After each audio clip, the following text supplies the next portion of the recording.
하나님을 힘입는 귀한 은혜가 있기를 축복합니다. 아멘.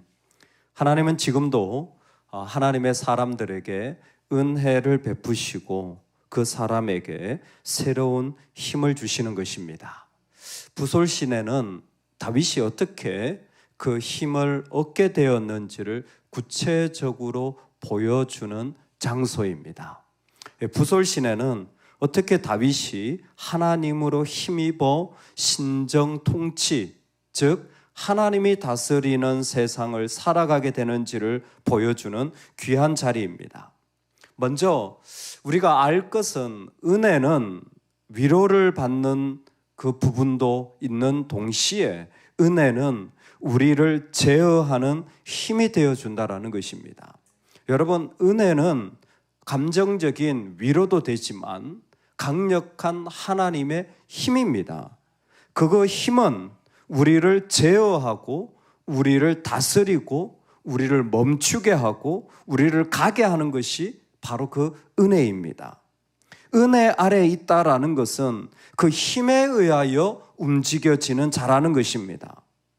모든 사람에게 구원을 주시는 하나님의 은혜가 나타나 우리를 양육하시되, 은혜가 나타나 우리를 양육하면 경건하지 않은 것과 이 세상 정욕을 다 버리고, 이 힘이 얼마나 강력한지 그 사람의 말과 욕심까지 다 버릴 수 있게 되어지고, 신중함과 의로움과 경건함으로 이 세상에 살고, 즉 그 힘이 이 사람을 살게 하는 그 능력이 있고 심지어 그리스도의 영광의 나타나심을 기다리게 하셨으니 그 힘이 그로 잠잠히 기다리도록 역사한다라는 것이 디도서의 말씀입니다. 오늘 하나님의 이 은혜의 능력이 우리를 다스려 가기를 축복합니다. 아멘.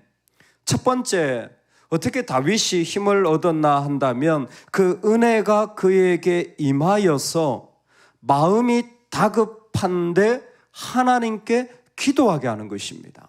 디도서 말씀 그대로죠.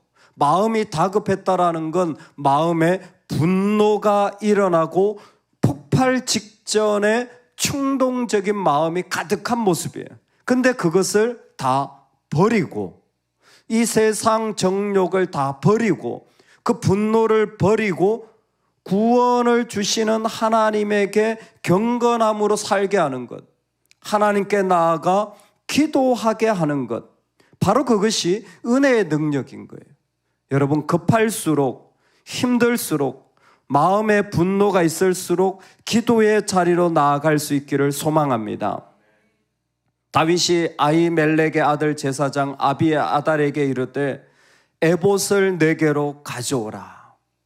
예전에 그 사울이 노베 제사장들을 다 죽이려고 할 때 한 사람, 이 아비아달이 살아남았고 나올 때에 이 에봇을 가지고 다윗 진영으로 가면서 이미 하나님이 옮겨가시는 것을 말씀해 줬었습니다.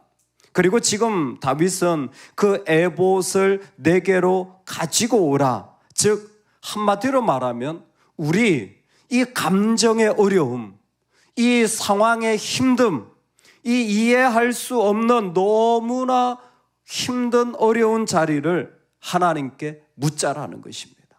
우리 하나님께 묻자. 참 이 한 사람이 중요해요. 그 감정의 극에 달하고 정말 이 어려운 때 다윗도 있었습니다. 다윗도 이 감정이 격하지 어떻게 했냐면 칼을 찾아 그랬어요. 언제? 그 나발 있잖아요. 그 미련한 나발이 네가 뭔데 우리한테 음식을 달라 그러냐 이럴 때 다윗이 한 말이 칼을 찾아 그런 거예요. 그러면 칼을 차는 거예요. 근데 여호와께 기도하자. 그러면 그 한 사람이 그 말을 함으로 그 공동체는 갑자기 기도하는 공동체가 되는 거예요. 같이 분노할 수 있는데 정말 그 안에 하나님의 사람이 어떻게 말하느냐에 따라서 그 자리가 완전히 달라지는 것을 보여주고 있습니다. 오늘 하나님의 사람들이 하나님 앞에 나아갈 때에 이와 같은 은혜가 있기를 주의 이름으로 축원합니다. 감정이 격하고 정말 아마 깊은 상처를 입었을지도 모르죠. 요즘 정말 많이 하는 말들이 있잖아요. 그런데 그 속에서 여호와께 묻자. 다윗이 얼마나 성숙해 가고 세워가고 있는지를 그는 분명히 알게 되어집니다. 아마 그 아비가일이 그에게 지혜로운 조언을 줬던 것이 그의 삶의 훈련이 되었을 수도 있고, 그가 시간이 지날수록 예배하지 않고 기도하지 않으면 살 수 없는 사람으로 경건의 훈련이 되었을 수도 있고, 더욱 중요한 것은 여호와께 묻자라는 그의 모습을 보며 아무런 막힘없이 하나님께 자유롭게 나아가는 그의 모습입니다. 정말 주저함 없이 하나님께 나아가는 거예요. 이 감정을 가지고, 이 모습을 가지고 사람을 찾아가지 않고 하나님께 나아가 내가 이 군대를 추격하면 따라잡겠나이까? 여호와께서 그에게 대답하시되 그를 쫓아가라. 내가 반드시 따라잡고 도로 찾으리라. 하나님을 향한 가득한 신뢰의 마음이 하나님께 나아가게 하고, 하나님도 그에게 힘을 주고 후원해 주시는 거예요. 하나님은 다윗과의 이런 관계를 통하여 우리에게 알려주시는 거죠. 누가 통치하는지 봐라. 누가 통치하는지 봐라. 사무엘스가 질문하는 누가 통치하는지 봐라. 다윗을 봐라. 누가 통치하나? 하나님이 통치하십니다. 하나님이 통치하는 걸 어떻게 아는가? 그는 하나님께 묻고 하나님이 주신 은혜로 통치합니다. 그 사람을 봐라. 누가 그를 통치하는가? 무엇이 그를 통치하는가? 하나님이 통치하실 때에 그 하나님이 주신 은혜가 그 사람에게 있다면 그 힘이 그에게 작동되어지는 거예요. 네가 그를 쫓아가라. 그러면 다윗이 할 일은 쫓아가는 겁니다. 여러분, 하나님이 통치하시면 항상 그 자리에 내가 의무적으로 순종할 자리가 있습니다. 그게 내가 힘을 얻는 비결이에요.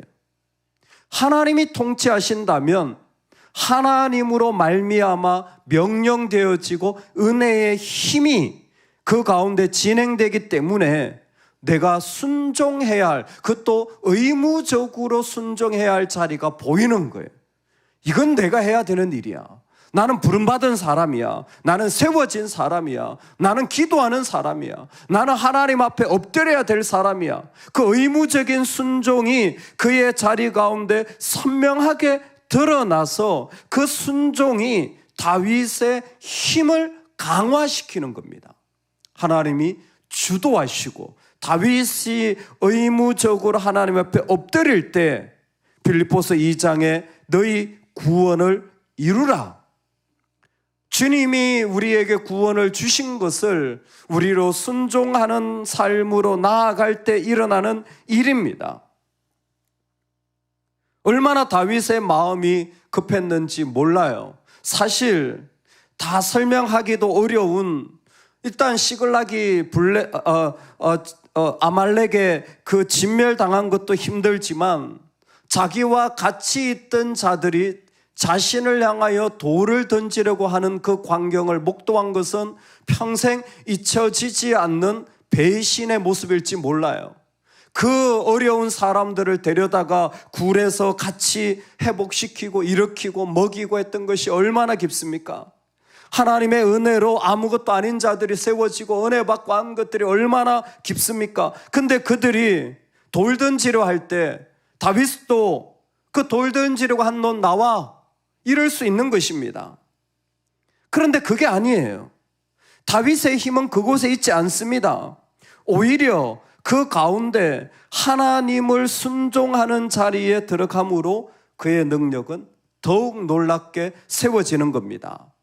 여러분, 우리의 마음이 어려울수록 하나님을 향하여 기도하고 찾는 은혜가 있기를 소망합니다.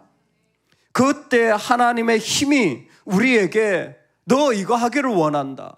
너 이런 사람이 되기를 원해 라는 부르심 앞에 순종하는 축복이 있길 소망합니다. 우리는 그런 일을 통하여 힘을 얻는 사람이에요. 그런 일을 통하여 더욱 능력을 얻는 자예요. 또 하나 부솔 시내가 어떻게 은혜의 통치로 그 힘이 주어졌는가 보면 약할 때에 약할 수 있는 사람입니다. 피곤할 때 쉬어갈 수 있는 사람을 하나님은 힘있게 하여 주시고 세워가시는 거예요. 여러분, 너무 많은 분들이 공동체는 힘있는 사람들의 모임이라고 생각하는데 정말 어리석은 사람이에요. 인생은 늘 잘 돼야 된다고 생각하는데 정말 사단적인 생각입니다. 여러분, 그렇게 하면 신천지돼요. 그러면 교회는 장애인도 오면 안 되고 노인도 오면 안 되고 돈 없는 사람도 전도하면 안 되고 교회는 젊은 사람, 사업 잘하는 사람, 돈 많은 사람, 멀쩡한 사람, 그런 사람만 데려와라. 그 신천지잖아요. 부솔 시내는 그런 곳이 아닙니다. 부솔 시내는 약한 자들이 머무는 곳이에요. 이에 다윗과 또 그와 함께한 600명이 가서 부솔 시내에 이르러 뒤떨어진 자를 거기 머물게 했으되 곧 피곤하여 부솔 시내를 건너지 못하는 200명을 머물게 했고 다윗은 400명을 거느리고 쫓아가니라. 아멘. 피곤한 자들이 있어요. 힘이 한계가 되어진 자들이 있어요. 아무것도 할 수 없는 자들도 있습니다. 여러분, 그 사람들 교회 다녀야 돼요. 그 사람들 교회 다녀야 돼요. 교회 오면 안 되는 게 아니라 교회를 다녀야 되는 거예요. 힘이 없고 약할 때 건너지 못하니 내 능력이 안 되는 거예요. 그럴 때 교회 다녀야 되는 것입니다. 그게 다윗이 힘을 없는 방법이에요. 다윗 스스로도 그렇고 그와 같이 하는 자들에게도 다윗은 똑같이 말합니다.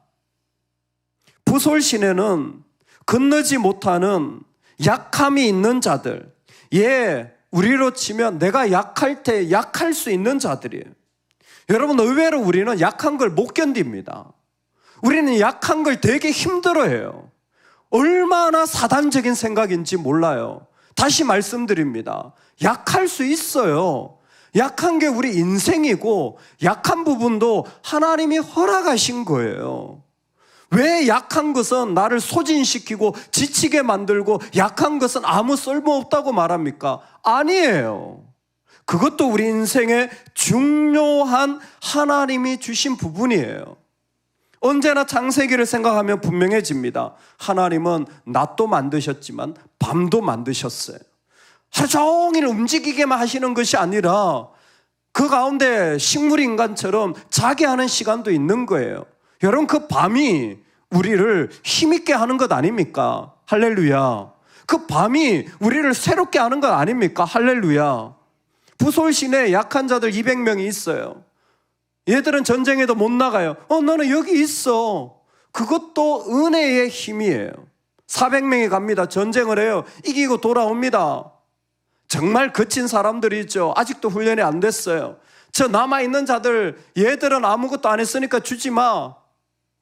맞죠? 맞는 말이에요. 아무것도 안 했으니까 노력 안 한 자, 애 안 쓴 자 얻지 말아야죠.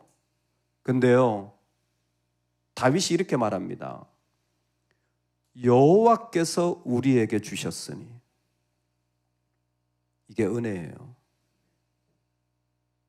여호와께서 우리에게, 내가 전쟁에 나가서 내가 죽도록 싸워서 시글락에 가서 그 시글락에 무너진 것들을 아말렉에 가서 다 빼앗아 왔어요? 여호와께서 우리에게 주셨다라는 거예요. 여러분, 이 고백이 되실 수 있기를 소망합니다. 이게 은혜의 힘이에요. 언제 여기에서 나왔느냐?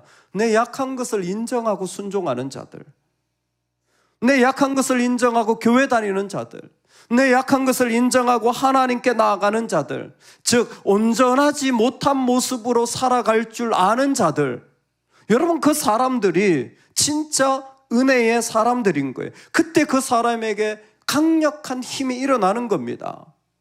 어떤 분이 그러시더라고요. 정말 이중인격자 같다고. 이중인격 안 가진 사람 나와보라 그러세요. 자기 말한 대로 다 산 사람 나와보라 그러세요. 없어요. 죄가 없는 사람이 어디 있습니까? 허물이 없는 사람이 어디 있습니까? 우리가 살아가는 건 예수 그리스도의 은혜입니다. 육체가 영원히 병들지 않은 사람이 어디 있으며, 인생에 깨어지지 않은 가정이 어디 있으며, 이 땅에 아픔을 겪지 않는 공동체가 어디 있습니까? 다 하나님이 우리에게 은혜로 이끌어 가시는 부솔시내예요. 그것이 싫어해야 될 대상이 아니라 그것이 내가 살아가야 할 삶의 자리라는 거예요. 그게 하나님이 나를 부르신 은혜의 힘이 이루어지는 자리인 거예요. 그들에게도 그래서 다윗은 뺏어온 것을 같이 나눠주는 거예요. 왜? 여호와께서 나에게 주셨기 때문에. 오늘 우리가 살아가는 삶의 자리에 다윗이 힘을 받는 그 자리를 보게 되어집니다. 놀랍게도 여호와는 가난하게도 하시고 부하게도 하시며 낮추기도 하시고 높이시기도 하시는도다. 한나가 기도했던 기도대로 사무엘서가 그대로 이루어져 가고 있어요. 여러분, 오늘 하나님 우리를 낮추실 때 낮아진 곳에 삽시다. 할렐루야. 약하여지면 약한 대로 살아가는 거예요. 또 하나님 높이실 때가 있어요. 그러면 또 그때를 살아갈 수 있기를 소망합니다. 그때 하나님께서 주시는 놀라운 통치를 이 땅에 선포하며 우리 같이 기도합시다. 그 감정과 삶의 어려운 때에 우리 같이 예배합시다. 더 결단하여 주님 앞에 나아갑시다. 이 놀라운 부솔신의 은혜의 힘이 우리에게 가득하길 축복합니다. 아멘, 아멘.